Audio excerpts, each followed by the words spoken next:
سورہ اعراف میں اللہ نے سب سے پہلے انسان کی پیدائش کا واقعہ بیان کیا ہے کہ تم پیدا کیسے ہوئے. اس کو بھی آج کل جو یونیورسٹیوں میں پڑھے لکھے لوگ ہیں نا, یہ آدم علیہ السلام کی مٹی سے پیدائش, پھر اللہ نے حکم دیا فرشتوں کو کہ سجدہ کرو, ان تمام چیزوں کا انکار کرتے ہیں, کہتے ہیں یہ سائنس سے ثابت نہیں ہے. یہ دنیا کی سب سے بڑی بے وقوفی ہے کہ جو چیز سائنس کی فیلڈ نہیں ہے وہ بھی کس کے پہ ڈالی جائے, سائنس سے. ایک ایسے ہی آج مجھ سے کوئی پوچھ رہا تھا, مفتی صاحب یہ کرونا کی ویکسین کے بارے میں اسلام کیا کہتا ہے. میں نے کہا یہ ایسا ہی ہو گیا جیسے آپ سے کوئی پوچھے بخار میں پیناڈول کھانی چاہیے یا نہیں کھانی چاہیے, اسلام اس بارے میں کیا کہتا ہے. او بھائی یہ اسلام کی فیلڈ بولو. ہاں یہ ہوگی کہ حرام اجزاء ہیں تو حرام ہے, حلال اجزاء ہیں تو پھر کھانی چاہیے کہ نہیں, یہ اسلام نہیں کہے گا, یہ کون کہے گا, یہ ڈاکٹر صاحب کہیں گے. اسلام بھی یہی کہتے ہیں کہ ڈاکٹر سے پوچھو. تو ویکسین یہ مفتیوں کی فیلڈ نہیں ہے. ہاں ویکسین میں کوئی حرام عنصر شامل ہو تو مفتیوں کی فیلڈ ہے, لیکن حرام عنصر اگر نہیں ہے تو پھر کورونا کی ویکسین لگانی چاہیے یا نہیں لگانی چاہیے یہ مفتیوں کی فیلڈ نہیں ہے, یہ کس کی فیلڈ ہے, ڈاکٹروں کی.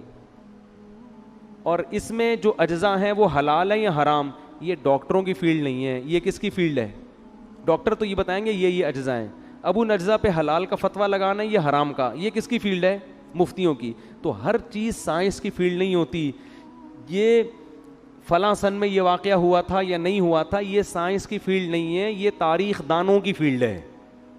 کربلا میں حضرت حسین کا قتل ہوا تھا کہ نہیں ہوا تھا, یہ نیوٹن اور ڈاروین تھوڑی بتائے گا آپ کو, یہ تو مورخین بتائیں گے نا.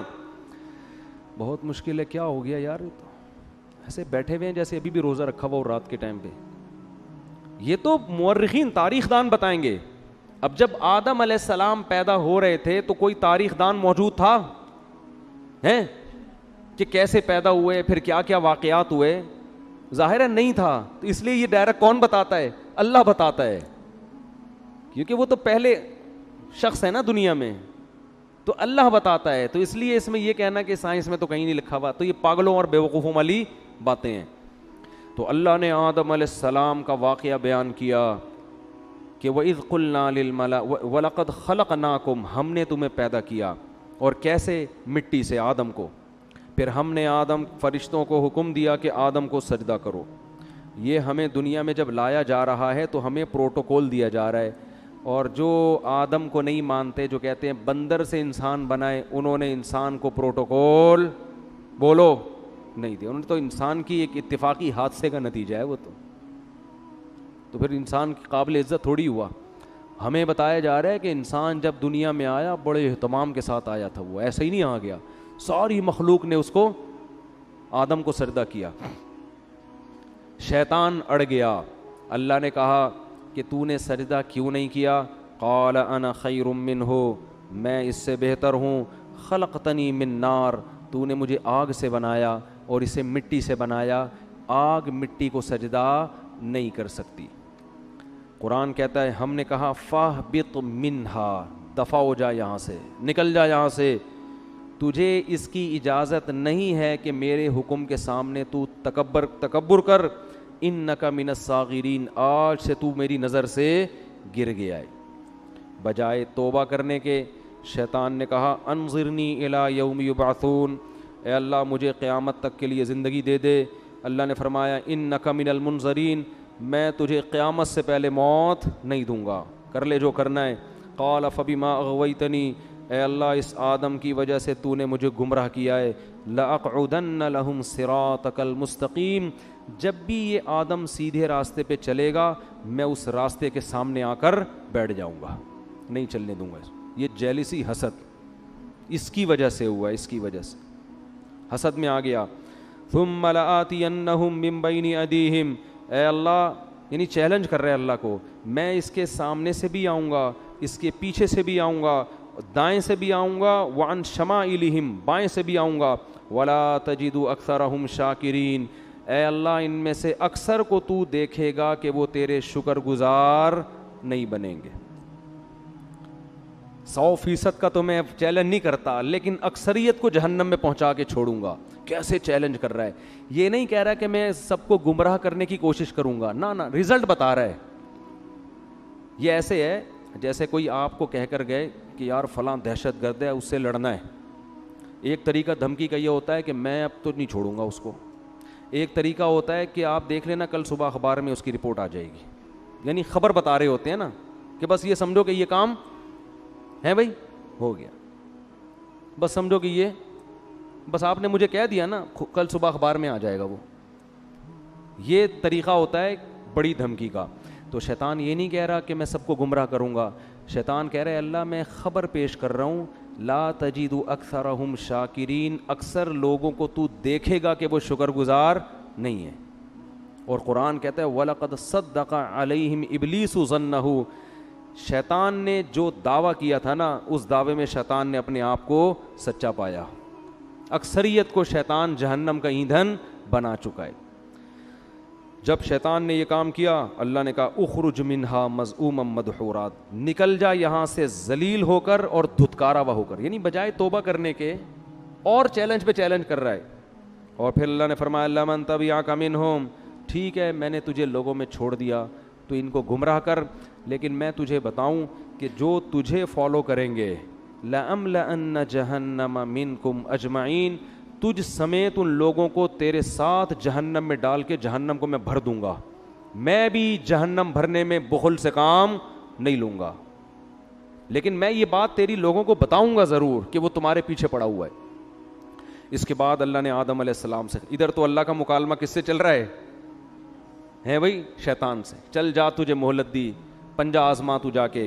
ادھر اللہ نے آدم علیہ السلام سے خطاب کیا وَيَا آدم، اور اے آدم اسکن انت وزوجک الجنہ، تو اور تیری بیوی دونوں کہاں زندگی گزارو؟ جنت میں. جنت میں عیش و عشرت کرو. اور فَكُلَا مِنْ حَيْثُ شِئْتُمَا، تم دونوں کو میں کہہ رہا ہوں پوری جنت تمہارے لیے میں نے حلال کر دی، جہاں سے کھاؤ چاہو کھاؤ پیو. وَلَا تَقْرَبَا هَٰذِهِ الشَّجَرَةَ، یہ والا جو درخت ہے کھانا تو دور کی بات، اس کے قریب بھی مت جانا، اس کے قریب بھی مت جانا. فَتَكُونَا مِنَ الظَّالِمِينَ، دونوں ظالمین میں سے ہو جاؤ گے. فوس شیطان آ گیا. اس نے کیسا ہوشیار ہے، چلو پہلے آدمی کو چھوڑ دیتا، یہ کل سے میں اپنا کام ابھی تھوڑا ریسٹ کر لوں، ابھی تو دھمکیاں ومکیاں چلی ہیں، ذرا ایک ہفتہ ریسٹ کرتا ہوں، تھوڑا آرام کرتا ہوں، اس کے بعد پھر جو ہے کوشش کریں گے. ویژنری لوگ جو ہے نا وہ ریسٹ نہیں، چاہے اچھا ویژن ہو چاہے برا ویژن، اس سے پتہ چلتا ہے. اور شیطان اس میں کامیاب بھی ہوا. قرآن کہہ رہے اکثریت کہاں جائے گی؟ جہنم میں. شیطان نے جو کہا تھا نا کر کے دکھایا، لیکن بے وقوف یہ نہیں دیکھ رہا کہ میں بھی تو جا رہا ہوں ٹھیک ہے نا، یہ بے وقوفی ہے اس کی. اس نے کہا کوئی بات نہیں، ہم بھی جائیں گے، ان کو بھی لے کے مریں گے. تو اسی وقت سے شیطان نے کام اپنا شروع کر دیا. یہ جنت میں کیوں چلے گئے؟ قرآن کہتا ہے فوسوس لہما الشیطان، دونوں کو جا کے دل میں وسوسے ڈالنا شروع کیے شیطان نے، دل میں وسوسے. لیبدیہما وقال ما نہاکما ربکما عن ہذہ الشجرہ، ان کے دل میں جا کے خیالات ڈالے کہ دیکھو پوری جنت میں ہر چیز کھانے کی اللہ نے اجازت دے دی ہے، یہی والے پہ پابندی لگائی ہے، اس کا مطلب اس میں کچھ ایسی خاص چیز ہے جو دوسروں میں نہیں ہے. یہ انسان کی نیچر ہے کہ جس چیز سے روکا جائے نا، آپ تجربہ کر کے دیکھ لیں، گھر میں نا ایک الماری رکھیں اور ہر جو دراز ہوتی ہے نا اس میں کسی میں لاک نہ لگائیں، ایک میں لاک لگا دیں، اس میں کچھ بھی نہیں ہے، اس میں مری ہوئی چھپکلیاں ڈال دیں آپ. بے شک بچوں کو بولیں کہ اس کو نہیں کھولنا، بچے کسی کو نہیں کھولیں گے سوائے اسی کو کھولنے کی، ان کو ہوگا. وہ یہ شیطان وسوسے ڈالتا ہے، وہ نافرمانی کرواتا ہے. اب آدم علیہ الصلاۃ والسلام کے دل میں اور اماں حوا ان کی زوجہ، دونوں کے دل میں شیطان نے وسوسہ ڈالا اور کہنے لگا ما نہاکما ربکما عن ہذہ الشجرہ، دیکھو اس درخت میں کچھ تو ہے، اللہ چاہتا ہے کہ تمہیں جنت تو ملے لیکن وقتی، عارضی، موت تو ہے نا، وہ تو یہاں بھی مرو گے تم. تو لگتا ہے کہ اس درخت میں ایک چیز ہے کہ یہ درخت کھاتے ہی ہمیشہ زندگی، موت، یہ ایسی ویکسین لگ جائے گی یہ کرونا سے حفاظت کی ویکسین ہے، اور کرونا نہیں بلکہ یہ موت سے حفاظت کی کیا ہے؟ ویکسین ہے. یہ کھاتے ہی موت پروف ہو جاؤ گے. اور دوسری بات فرشتے بن جاؤ گے جن کی ہزاروں سال عمریں ہوتی ہیں. تو یہ چکر ہے. قرآن کہتا ہے ایسے دل میں بار بار بار بار. اب پیغمبر جو ہے نا ان کے بارے میں پوری امت کا اجماع ہے ان سے صریح نافرمانی نہیں ہوتی. البتہ یہ ضرور ہے کہ ان سے اجتہادی غلطی ہو جاتی ہے.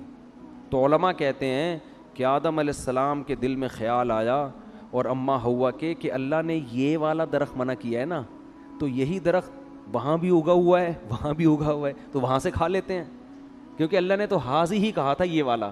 حالانکہ اللہ کی مراد یہ تھی کہ یہ کا مطلب پوری جنت میں کہیں بھی یہ والا درخت نہیں کھانا. تو آدم علیہ السلام نے تعویل کر لی, اماں ہوا نے بھی, یہ والا کا ہے وہ والا تھوڑی کا ہے.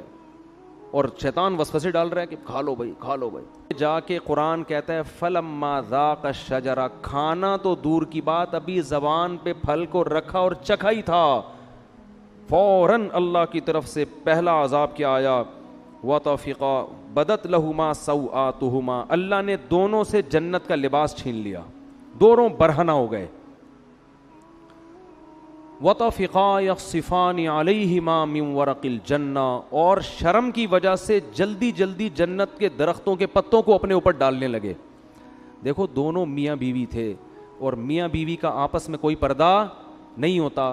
اس کے باوجود اس سے پتہ چلتا ہے کہ حیا کا تقاضا ہے کہ نارملی عام حالات میں میاں بیوی لباس کے اندر رہیں, ایک دوسرے کے سامنے اپنے سطر کو ظاہر مت کریں.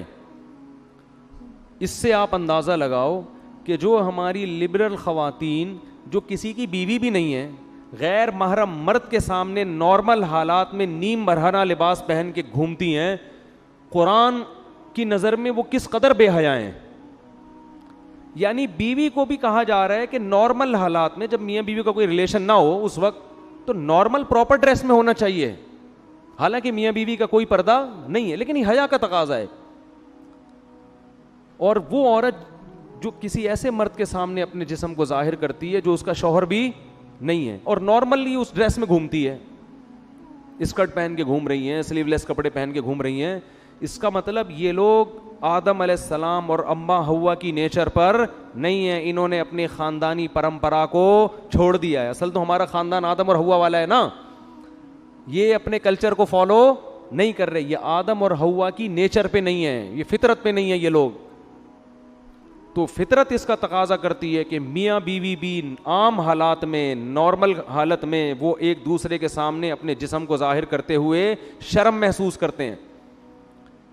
تو اب القرآن کہتا ہے فطفقا یخصفان علی وناداہما ربہما, فوراً رب نے ان دونوں کو پکارا, الم انہکما عن تلکما الشجرہ, کیا میں نے تم دونوں کو منع نہیں کیا تھا یہ درخت مت کھانا, وَأَقُلْ لَكُمَا إِنَّ الشَّيْطَانَ لَكُمَا عَدُوٌّ مُّبِينٌ, کیا میں نے کہا نہیں تھا کہ شیطان تمہارا دشمن ہے. اس سے پتہ چلتا ہے کہ اللہ تعالیٰ یہ واقعہ آدم علیہ السلام کو بھی سنا چکے تھے کہ دیکھ آدم, سب نے سجدہ کیا ہے, شیطان نے نہیں کیا, اور یہ تمہیں اور تمہاری بیوی کو گمراہ کرے گا. اب دیکھو ہوا کیا ہے, شیطان کو اللہ نے کہا تھا نا کہ سجدہ کیوں نہیں کیا, شیطان نے فوراً لاجک پیش کرنا شروع کر دی, میں بہتر اور یہ کیا ہے, یہ مجھ سے کمتر ہے. لیکن آدم علیہ السلام نے یہ کام نہیں کیا. آدم علیہ السلام نے یہ نہیں کہا کہ اللہ میں جنت میں آیا ہوں, تو نے یہ والا کہا تھا, میں نے وہ والا کھایا, یہ والا تھوڑی کھایا. جیسے بچے نہیں فوراً شروع کر دیتے ہیں, فوراً عذر پیش کرنا شروع کر دیتے ہیں, میں نے یہ والا تھوڑی, میں نے تو وہ والا کھایا ہے. اور دوسری بات یہ کہ ایک دفعہ کھا لیا نا, ابھی کھایا کہاں ہے, وہ تو چکھا ہی تھا ٹھیک ہے نا, کھایا کہاں ہے, ابھی تو زبان پہ رکھا تھا, کھانے دیا کہاں تو نے. دوسری بات یہ کہ اللہ جب تو نے پوری جنت میرے لیے حلال کر دی تو ایک درخت پہ پابندی لگانے کا کوئی فلسفہ میری سمجھ میں آتا ہے نہیں. ٹھیک ہے آئندہ میں احتیاط کروں گا, نہیں کھاؤں گا, لیکن